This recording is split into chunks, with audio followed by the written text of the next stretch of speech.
प्रणाम करछी सब मिथिलावासी के। हम झा मैथिली मुनि आइ हम फिर से एक खिलौना गीत लऽ के खिलौना गीत के एखन बहुत मांग भऽ रहल तऽ सुनाबी खिलौना गीत। हो नगिनिया बनिका डसलक पियवा तोरो बहिनिया ना, हो नगिनिया बनिका डसलक पियवा तोरो बहिनिया ना, तोरो बहिनिया ना हो राजा तोरो बहिनिया ना, हो नगिनिया बनिका, हो नगिनिया बनिका डसलक राजा तोरो बहिनिया ना, कैसे आऊं तोरे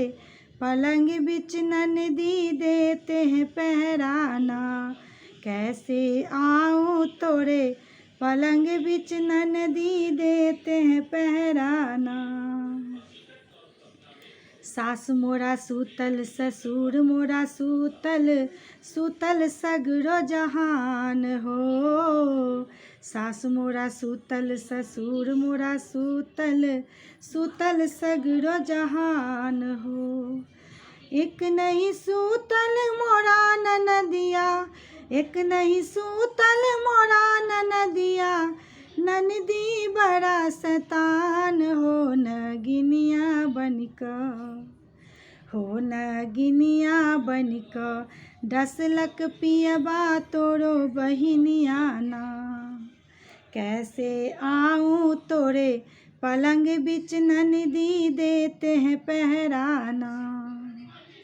जेठ मोरा सूतल जेठानी सूतल, सूतल सगरो जहान हो, जेठ मोरा सूतल जेठानी सूतल, सूतल सगरो जहान हो, एक नहीं सूतल मोरा देवरवा, एक नहीं सूतल मोरा देवरवा, देवरा बड़ा शैतान हो नगिनिया बनिका,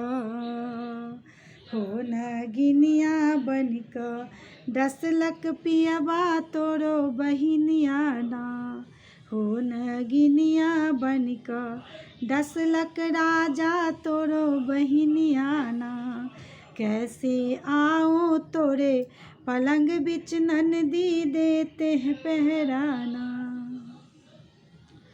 12 बरख पर जनमल ललना घर में बाजे बधैया हो, 12 बरख पर जनमल ललना घर में बाजे बधैया हो, सगर जहान में नोत पठायब, सगर जहान में नोत पठायब, ननदी जोनी बोलई हो पिया नगिनिया बनके हो नगिनिया बनके डसलक पियवा तोरो बहिनिया ना, हो नगिनिया बनके डसलक राजा तोरो बहिनिया ना, कैसे आऊं तोरे पलंग बिच ननदी देते हैं पहराना,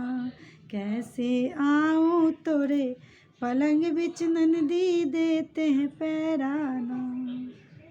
धन्यवाद।